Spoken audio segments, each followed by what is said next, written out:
In order for us to pursue equity, we need to acknowledge that inequity is our starting point. That not everybody has, as the starting point in an unfair world, the same access to resources. If we can have that understanding, then we're able to see that equity is the removal, proactive removal of the disadvantages that certain folks experience, that not everybody experiences. And that's why it's about creating differential responses to particular needs.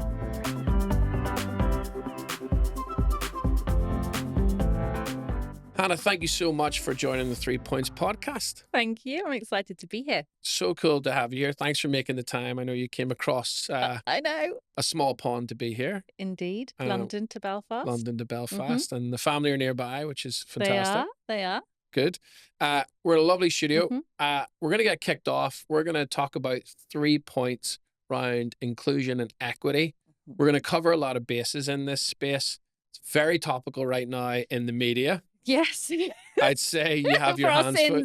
Yeah, which is why I was really excited about this, because I've been following it very closely. I think there's a lot of connection to the work that we do. And we were chatting before we hit record about how important it is. Broadly, it's not just a nice to have, right? And I guess the first question that I have to sort of set the ground is, why is it important to you to focus on this?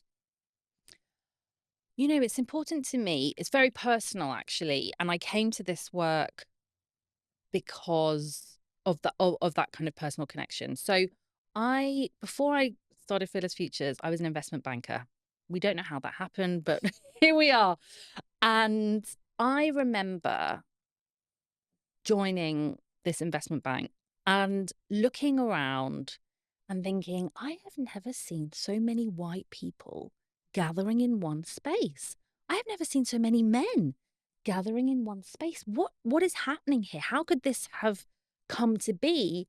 Especially because I grew up in Wembley in northwest London, which is totally multicultural, right? And so I was just like really disconcerted, first and foremost.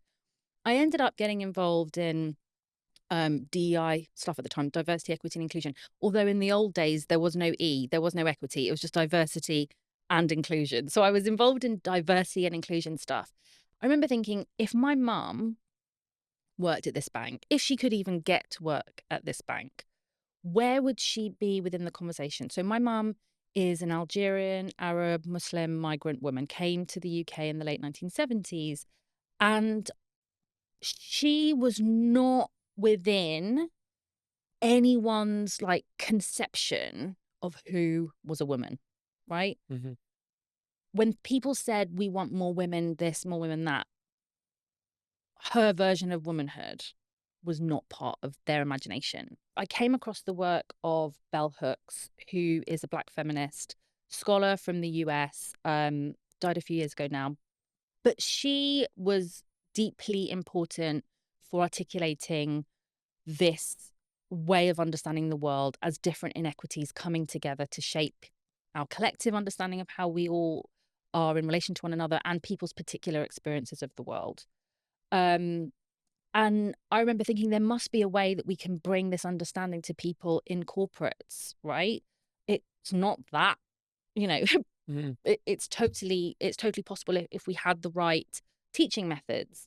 And so for me, it was a very specific form of multiple exclusions coming together and my own relationship to those as someone that doesn't experience all of those, but my mother does, right?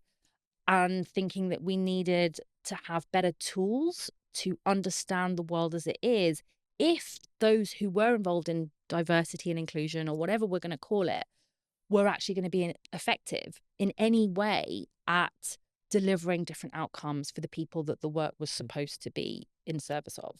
So that's a kind of a very condensed version of like what made me feel very compelled to engage in this work in workplace contexts. Yeah. So you're working in this investment bank world and you're looking around and you're going very white, very male. Yeah. And then your brain goes to geez, my mum couldn't fit in here No. and wouldn't be welcome here, or this wouldn't be a place. Yeah. And they're not even in those DEI meetings that they so love. Yeah. They're not even considering somebody Yeah. like your mum. Yeah. I just love how that's such a personal connection to you sitting in this investment bank, because it is a heck of a pivot, Hannah, It is. to go from, you know, Wembley, Wembley comprehensive investment bank, yeah. and then to And kind of for sure. leading this work. I think certainly before we get into more of the business case, because that'll be your first point, and I know in my space, you know, having grown up in corporate world and multinational tech, you know, there's sometimes the argument, oh, it's a bit, you know, this is a nice to have, it's a bit fluffy, and we'll get into that in a moment. But maybe just to set the ground and remove fear for other people, let's define DEI, diversity, equity, and inclusion, if we can, as succinctly as possible, just so that, because again, even the DEI thing, it's an acronym. Like most acronyms, many people don't actually understand what the hell it means. It's very important. Diversity, I'm not that interested in, because the planet is, you know, by definition, it is diverse. You know, that's the world it is. So I spend less time thinking about that and more the inclusion and the equity side of things, because I think that delivers different folks being in certain spaces. But we start with equity. Most people, I think, you know, equity's kind of in its heyday at the moment. Before then, it was equality. That's what everyone focused on. Yeah, you mentioned that because it used to just be D&I, right? And then they added the E. And then they added the E. And then I think for a time, the E for some people was equality, and then equity's kind of come into fashion, as it were. But so equity is ultimately treating different people differently based on their differential needs. Equality is we're going to treat everyone the same. And there's a really common visual that's used that you may have seen, which is 3 people watching a game of some description, and there's a fence in front. One of the people's really tall, can see the game. Another person is slightly shorter, can't see the game, and then someone's even shorter still and really can't see the game. And then the next visual is you give the one in the middle who can't really see it 1 box, and you give the really short person 2 boxes. And the person that already could see, you don't need to do anything for, because they're already there. It's a very famous image. There's been many, many critiques of it. There've been adaptations involving trees and ladders and all sorts. And you know, it's a crude image, but it serves a purpose. I was just going to say, but you stand by it. Excuse the pun, but you're like, yeah, this makes sense. I think it has use, even if it is imperfect, to kind of make a very general point. In order for us to pursue equity, we need to acknowledge that inequity is our starting point. That not everybody has, as the starting point in an unfair world, the same access to resources. Yeah, so in that visual, it's not fair that the shorter folks can't see the game. Yeah, that's our starting point. Yeah. And we have to also be able to understand where that inequity comes from, right? And it exists across a number of different axes. So we can have inequity across lines of race, of gender, of class, disability, and so on and so forth. And if we understand and acknowledge that the world as we know it right now has been shaped to disadvantage certain people based on their identity.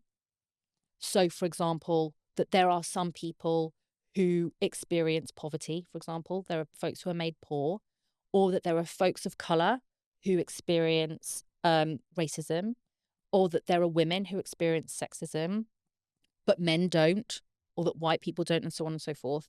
If we're able to have that as our starting point, and we can see that those disadvantages aren't just bigoted people, it's not just in somebody jumping out of the bushes and causing violence or whatever it might be, but that it's integrated into the way our society functions through laws, institutions like the media or our health system and so on, such that it's also an invisible reality.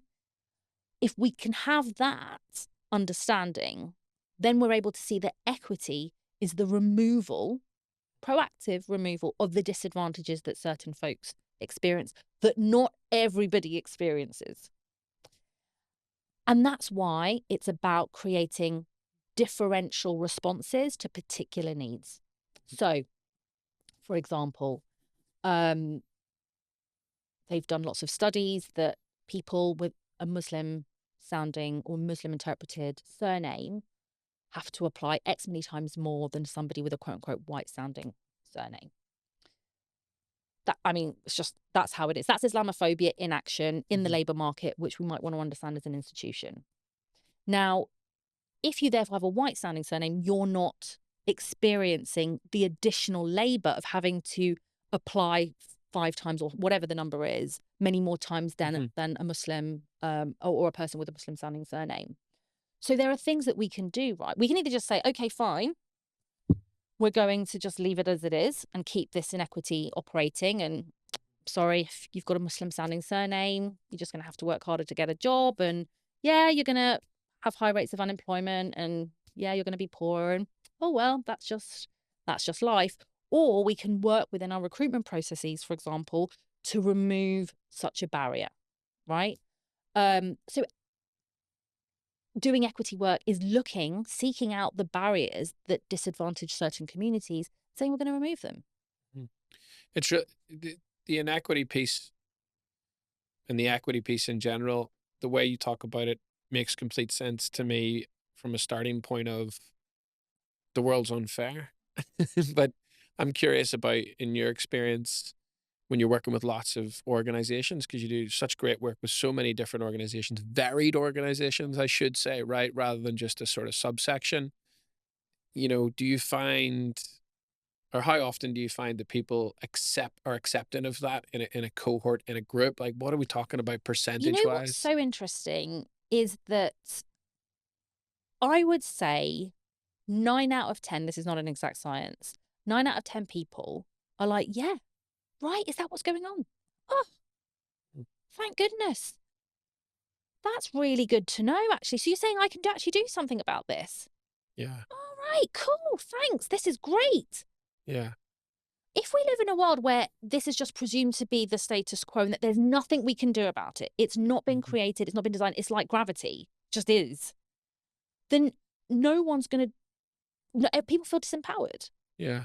Actually, 9 out of 10. And then you have your 1 out of 10 who, for a variety of different kind of motivations, find this a very difficult concept.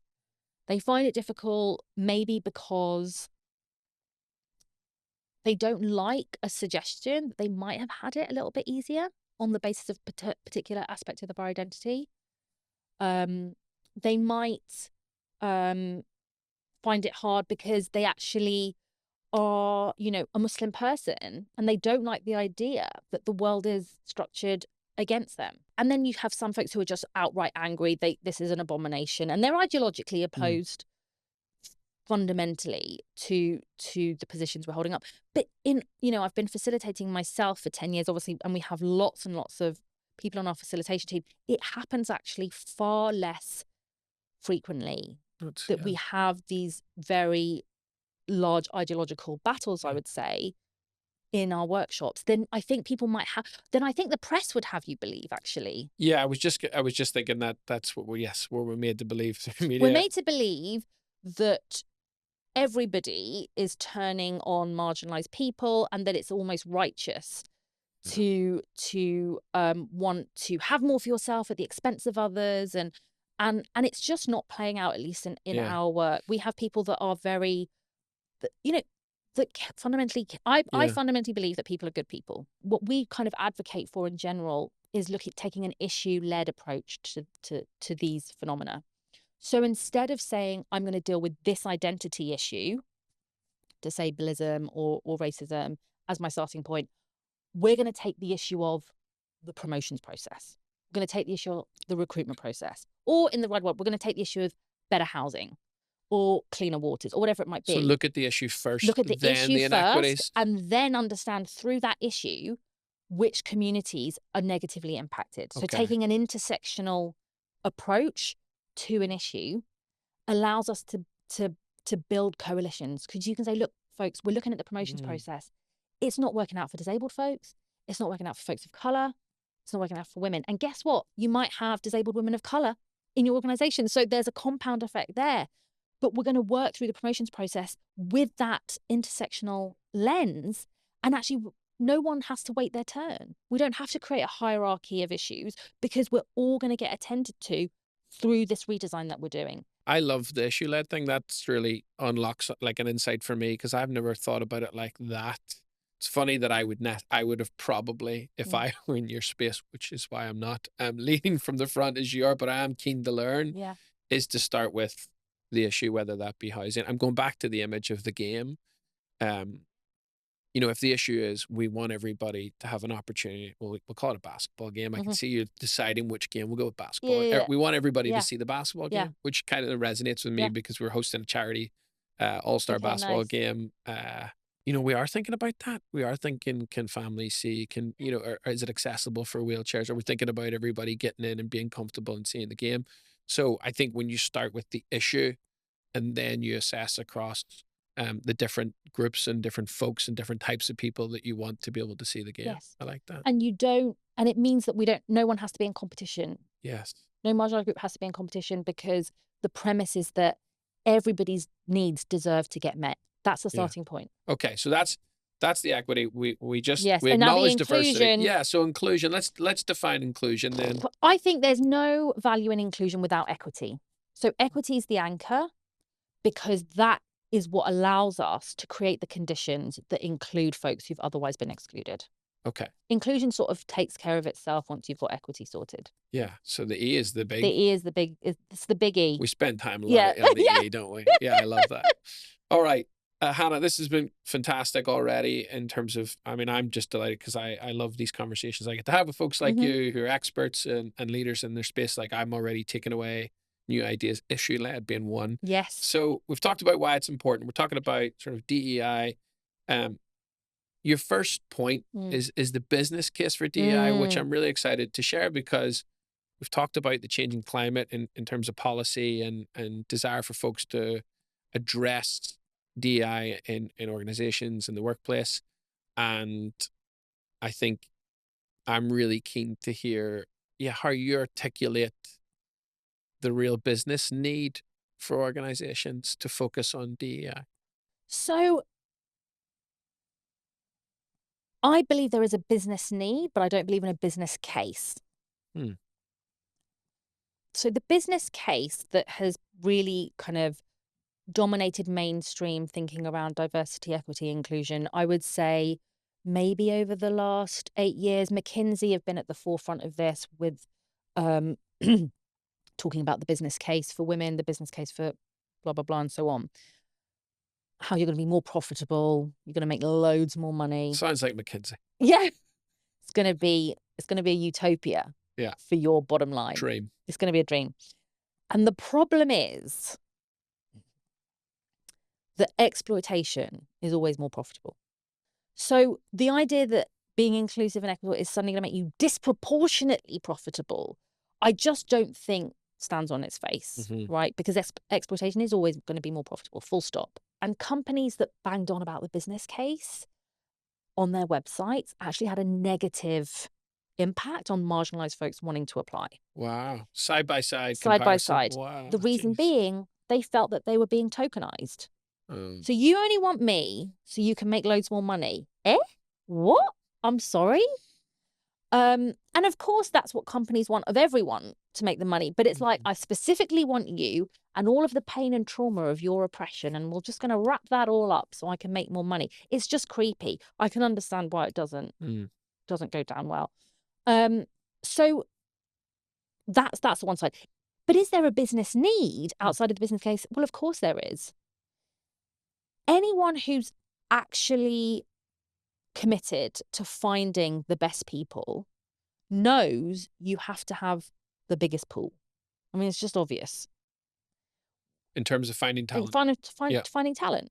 Why would you say, I want the best people that there are, but I'm only going to talk to 10 people when I could speak to 150, right? The statistics, it just doesn't make sense. The only reason it would make sense, if you only believe that talent exists in certain people based on the color of their skin or their gender, or their access to wealth or, being non-disabled, if you do really believe that, you're probably not going to be speaking to me anyway. Yeah. Fundamentally. And I also don't believe that the business case is ever going to convince you.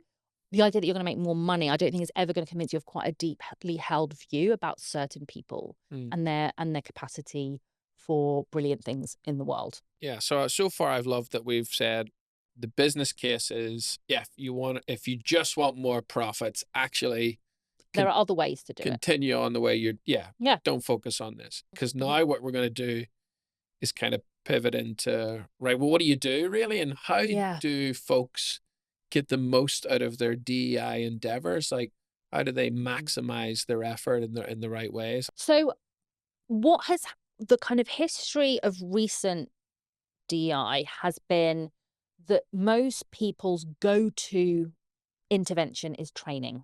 That resonates with me. That'll fix everything. That'll always fix Forget everything. about every aspect. And obviously, we're an education organization, so I love people being educated. Yes. I think it's really important. But just training alone does not equity make. It's important that you differentiate the kind of capability building you give to different people based on their seniority. Like, if you're responsible for 2,000 people, you should know more about how to do this work than if you're the intern. You just should, because your decisions have far greater influence, impact more people, and so on and so forth. But you do need baseline literacy across an organization. So you do want to have people understanding, having shared language, shared concepts. It kind of just reduces unnecessary conflict most of the time, because it means if I say a word and you say a word, we both mean the same thing. I'm not saying one thing and you think something else, and everyone cries and gets upset, So having that baseline literacy is really important. The days I think of just sort of mass training everyone for sort of 3 hours on an area that is so vast it hasn't done what people thought it was going to do. So it set up a real expectation and outcome gap. And what's missing in a lot of DEI endeavors is what we would call structural change. Now, structural change means, in many ways, the sort of plumbing of an organization, the policies, the processes, the practices, sometimes your product, depending on it, or anything beginning with a P is the structural train. Now, the problem with this is it's quite technical, behind the scenes, unglamorous work, right? It's hard, and it is dirty. You've got to roll your sleeves up. You probably need an Excel spreadsheet. You'd hopefully have some data. Do you know what I mean? You're kind of in the nuts and bolts of it. But the beauty of that focus is it creates scaled change. But the main thing they need to know ultimately is that you need culture and structure. So if they say we want to do all of this, the question is, well, what's the problem you're trying to solve? Maybe they don't know. What data do you have? Do you have any data on your promotions process or who you're recruiting, or pay? These are very like nuts and bolts areas, or like people being, groups being terminated during a probations process, or performance reviews, or and, basically giving them a long list of like, these are the ways an organization functions. Your parental leave, whatever it might be, like, do you have any data, qualitative, quantitative, that might reveal that something's amiss? Now, sometimes organizations have a lot of data, but they don't know what to do with it. Sometimes they don't have anything, and then we can audit them. We can be like, fine, we'll do this work for you and figure out what's going on under the surface. But ultimately, structure creates the conditions for culture. Yeah. If you want to have a culture where everyone takes their full parental leave, you need a damn parental leave policy that creates those conditions. You've got to connect the two sides of the story. You can't just do culture alone and then hope everyone's just their best selves every day. It's just like not a realistic. Well, I like the phrase, hope's not a strategy, first of all. Yes, hope is not a strategy. Covered a lot of ground so far. And your first point was around business case versus business need for DEI. Talked about McKinsey, which was good fun. And I love how direct and clear and candid you were about the profitability piece versus the need, and the talent pool we talked about, as well as diversity of thought. And I love the comparison you've made between, yeah, diversity is just not by itself isn't enough, and so on. And so getting into that, the E is critical. Then we've just talked about kind of getting the most out of your DEI endeavors. I just love this structure and culture. Isn't that what we called it? So I love that you've got to address both, and it's context dependent. We're getting into our third point now, which we talked about before we hit record, that is critical for, I think, a lot of organizations that we work with, because they have a high bar for excellence and they're really driven.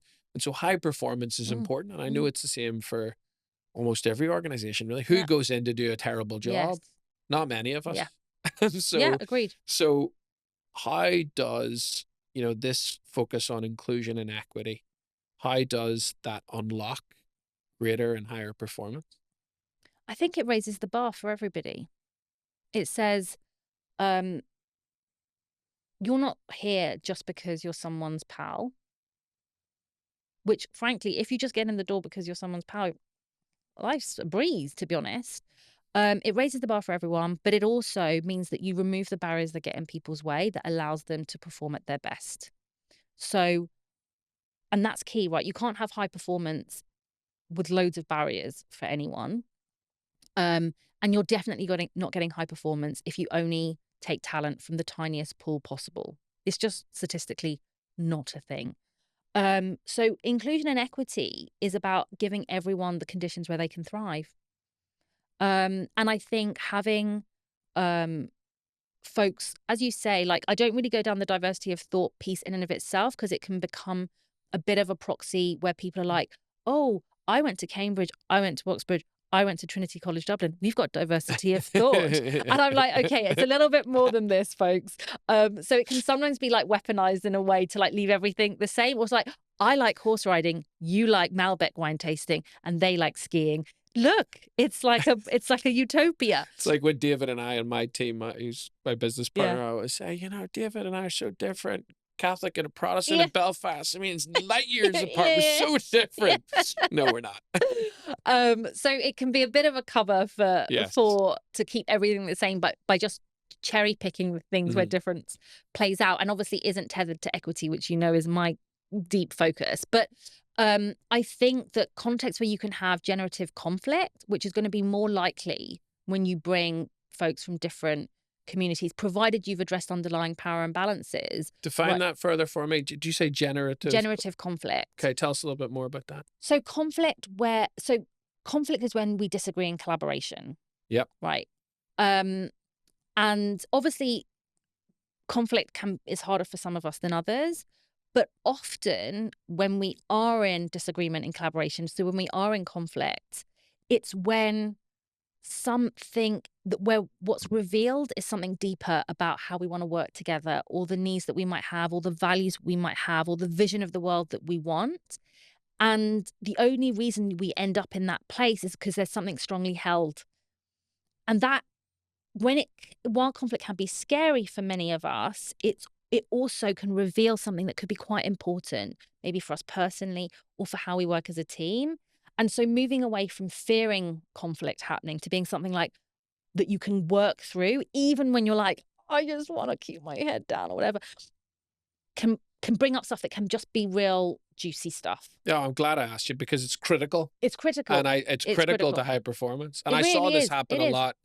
In one of my roles in my past career where that didn't happen. And we had an outsider come in, and she was amazing.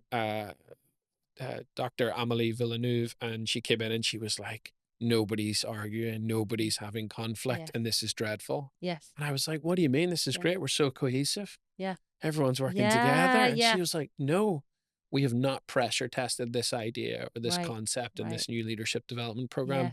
She was the first person that I saw really come in and challenge this kind of fear of conflict piece. So I'm glad you brought it up, because it is part of high performance, right? Right. And I think when we bring, when we operate across difference, but we've created the conditions where conflict is possible without people being punished for it, which is also a key ingredient.